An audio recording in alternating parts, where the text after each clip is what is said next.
Hey everyone, happy Sunday. Happy to be here with you all on as we are celebrating daylight savings time.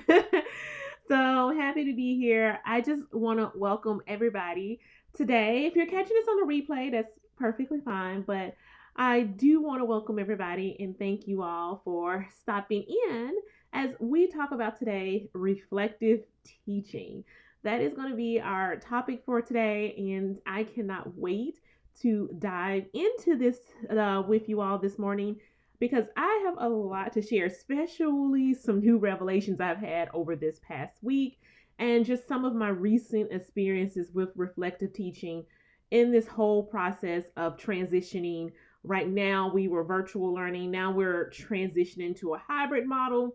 So I've been really trying to use some of these reflecting teaching practices as we make this transition. So, good morning and welcome.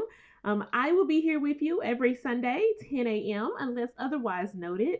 I'm happy to kind of get back in this habit of being live on Facebook with you all as we are kind of transitioning into this new season. So, I'm really excited about that.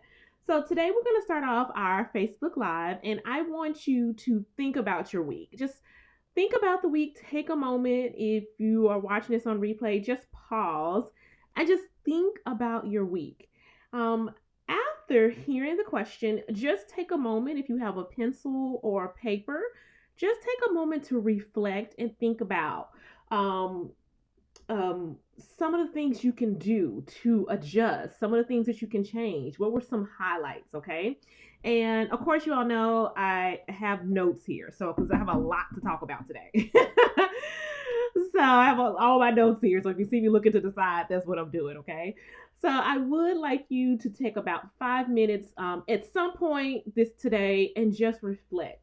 This can have a huge impact on your teaching. I know it's had a huge impact on my teaching, and I really do believe strongly about it. So, if you can just take time to reflect today, and here is our question that I want you to reflect on today. How are you currently reflecting in your classroom? So, I'm going to take a moment just to re-say that again. Today, I want you to take at any point during the day, take about 5 minutes to reflect and ask yourself, how are you currently reflecting in your classroom and in your classroom practices?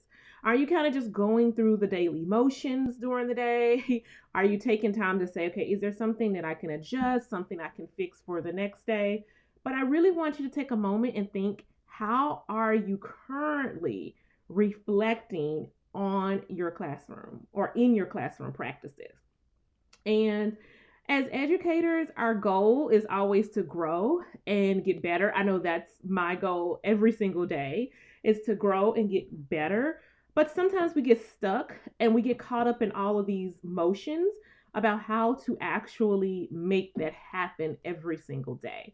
And asking fellow teachers if you feel comfortable or your students for feedback, it can be really daunting and it can be scary asking them for feedback. It also requires us to be put into this position where we're asking other people for feedback to be uncomfortable and vulnerable. And that's difficult. I know it's difficult for me when I have to ask people, like, hey, can you give me some feedback on this?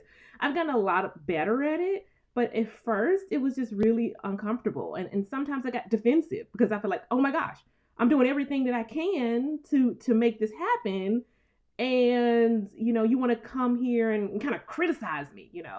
So I was extremely defensive at first with feedback, and so over the years I've gotten a lot better. I've been more open, and I've always realized that, hey, you know I can listen. I can see if this person has anything that they want to give me. And I'm going to add a special note to that about something that really recently I found myself kind of followed into that little trap again of getting defensive. And I was like, whoa, take a moment. So I'll make sure to share that story that happened with me a couple of weeks ago, actually. And I do want to add that reflective teaching is simply just taking a deep look at your classroom. Once again, I'll say it again. Reflective teaching is taking a deep look at your classroom, thinking about what you are doing as an ESL educator and asking yourself honest questions about your teaching practices. Not just these surface level questions, really honest questions about your teaching practices. And this was really inspired for me by a recent experience that I had with a student survey. And really quickly, y'all, I'm just going to make sure because I want to see you all's comments. So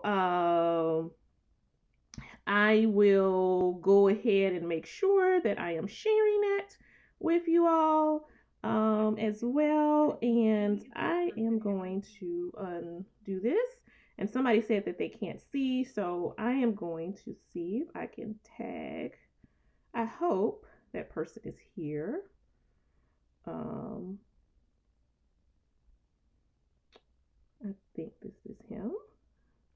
Hopefully that's him. Okay, so one of the things that I'm going to go ahead and do is share with you a very personal experience that I had recently. And we did this, what we call, in our district, is called a student perception survey. And normally, this is done, I want to say, twice a year in my school district. And normally, ESL teachers do not get this student survey, right? So basically, what this is students rate you from 1 to 5 in different categories. It's extremely controversial. You know, teachers have very strong opinions about it. But for some random reason this year, I don't know what happened. I don't think I was supposed to get it. But I got it some kind of way, this survey. And I was really tempted when I got the results just to dismiss them. I was like, I'm not supposed to be getting this survey anyways. I am not going to pay attention to these results. And then I thought about, you know what? I need to start taking my own advice. And I need to see how I can grow from these results that these my students are rating me on. You know, it's a whole bunch of different areas that they end up rating you on, like student engagement, not classroom engagement, classroom rigor, you know, all of these areas that they rate you in. And I was like, you know what? Let me take a moment and let me see what I can do about, can I get any feedback from this? Can I grow from this?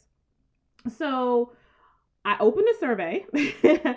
And when I say I was really taken back, and not in a good way, and not a good way at all, about those results, I mean, when it came to some of those results there, especially classroom engagement and classroom learning strategies in this new virtual environment, I was completely blown away. Like I said, and not in a good way. Not in a good way. Not with those two. Um and I felt myself getting to this trap of being defensive. And I knew then that in that moment, I was like, you know what? I feel myself getting defensive. I knew that I had to practice reflective teaching in that moment. And for me to grow as an educator, I knew that I had to do that. And that was really hard for me. Really hard for me. And like I said, I was really in my feelings about it because I was doing everything that I thought I could to engage my students in this virtual hybrid learning environment. And I was frustrated, you know, I was angry about it. And I knew that I needed to take a moment to really clearly think and just kind of step out of my feelings for a moment and see what I can do. So the first thing that I did was I took out a sticky note and I just jotted down some of my thoughts. I first wrote down, what do my students love? Because my strongest area that I needed improvement in was classroom engagement. And I was like, okay, you know, I have my own feelings about it, but I was like, what do I know that my students love? And the first thing that came to mind is they love playing games.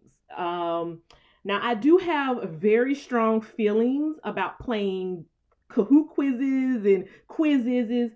in get class the whole period. Like I have extremely strong feelings about that. I've expressed that to my students. Like, I am not going to sit here all day. We are not going to play Kahoot or quizzes all day. I'm not going to do that. But there are some teachers, that incorporate that in their class every single day. That's great. But I was like, I just feel like there are other things that we could be doing. But I did realize that I had to find a balance. They like games. I'm in my own personal feelings about games, but I knew that I had to find a balance there with them. And after reflecting, asking myself some really honest questions, because in that moment I realized that I'm bringing my own personal feelings about playing Kahoot and quizzes into the classroom, and it's affecting my classroom engagement. That's just the honest and that's the reality of it. And so after reflecting, I did make some adjustments in my classroom practices that it did include a balance. And this really happened after I asked myself some honest questions. Just a note, just so you all will know, I'm starting to gamify my classroom. So I'll share a little bit how I'm doing that. And it has been increased classroom engagement a lot.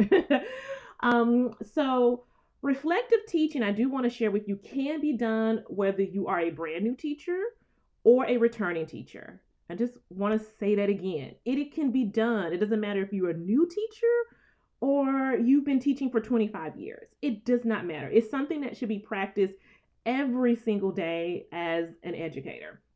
And if you're a new teacher, think about or think back on your time student teaching or observing other teachers. Or if this is your first year in the classroom, think back on some of those practices that you've had in the classroom this year. When you are actually starting to do reflective teaching, I would suggest you find a quiet place and really think about, get a place where you can think without any distractions. And then ask yourself this first question: how did your lesson go today? Now, that was what led me, after I read those results about what my students perceived in my classroom engagement, I asked myself all that week, how did the lesson go? Were the students engaged? And so that really led me down the path to say, you know what, maybe they weren't as engaged as they could be today. What can I do to change? And before writing anything down, take about 1 to 2 minutes to think first. Just really, like I was said, I was thinking like, were they really engaged today in class? Honestly, were they really engaged? And that's like, that requires to what I was saying earlier to you, for you to be vulnerable and really honest with yourself. And then write down your thoughts about your lesson, your week, or even the school year. You can just do a complete brain dump on all of those things. And then afterwards, ask the question, are there any adjustments or changes that I need to make to the lesson? This can be really difficult sometimes for us because we're honestly, you're doing everything you can, I'm doing everything I can to make it work in our classrooms. And sometimes it's really hard to say, is there anything else that I can do? Is there anything that I can switch out? And going back to what I said earlier, my students weren't as engaged as they should be, and I knew that something that they like to do is games, and it was hard for me to kind of come to the conclusion that, okay, maybe you need to find a balance in your classroom by doing things like gamifying your classroom. Maybe that way you can find a balance in there. And if you're vulnerable, if you're stuck, rather, be vulnerable, ask for help. This can come in the form of your students. Like, I didn't know I needed the help then, but thank you to my students who did actually offer that help and that feedback to me. It was hard and difficult to process at first, but I'm grateful now that they did provide me with that feedback, because that feedback of saying, hey, Miss Williams, I'm not really engaged right now, has really led me to grow as an educator, and has led me to really think about my upcoming school year. Like, what are some things that I'm going to do differently? And one of the things that I'm going to do this summer for myself and my own professional growth is to learn about, how can I gamify my classroom? What are some things that I can do to gamify? I kind of have an idea now. I'm still doing some research, but that's really kind of led me to think about what those kind of things that I can do in my classroom that include a balance that I can do to engage the students in my classroom. And I want you all to do that exact same thing. I want you to set aside a reflection journal. It can be a simple notebook that you have for yourself. I have a mindset coach, and he always says to write it down. I know we're tempted to type it, but I want to give you the same advice. Write it down. Don't type it. Get you a reflection journal, a simple notebook. Write it down. And then set aside time each week. It can be just like 5 minutes, 10 minutes at the end of the day before you leave the building. And then reflect on your teaching practices for that day. And if you do get feedback, just like I have received feedback from that student perception survey, don't dismiss it. Look at it. See if there's some value in there or some gems that you can do. Get out of there. There were really some really great gems in that student perception survey that I received, right? And one of the things that I pride myself on, the students over like 90% said that, Miss Williams has high expectations in the classroom. And I was like, oh, wow. So those are, and they said the over 90% said the class is rigorous, right? And so those were some really good highlights. But then on the flip side of that, I knew there was the engagement, right? And just getting that up. So that's something that I've been working on with them this school year, or since I've got the survey results. And most importantly, I've created a free download for you all. I will put it in the link, and it is the Ultimate ESL Teacher Guide. And this guide is going to get you prepared and ready for this upcoming school year. Like, as you said, I'm already thinking, I'm still in this school year, but I'm also planning for that upcoming school year as well. And one of the things that I'm going to be doing is, like I said, gamify my classroom, adding those reflection questions every day as well. So I want you to download the guide. It's the Ultimate ESL Teacher Guide. I'll make sure to link it in the chat. And there are some reflection questions that you can just print out, staple together, and you can just use those every day as your reflection questions. I personally would love to know how you plan on reflecting during the upcoming week. So definitely share those in the comments below, and share a reflection question that you plan on asking yourself, because that will help other teachers and other educators who need those reflection questions. So definitely share some of those questions. I am once again excited to be here with you all. I cannot wait. And next week, I'm going to be talking about interviews. And I have some stories to share about interviews next week. So I cannot wait to share how I went on 6 interviews before I got a job. Because I know this is the time of year where a lot of us may be thinking about transferring. We have new teachers coming into the field that are interviewing. We call it April is transfer season in a lot of schools, depending on when your school gets out.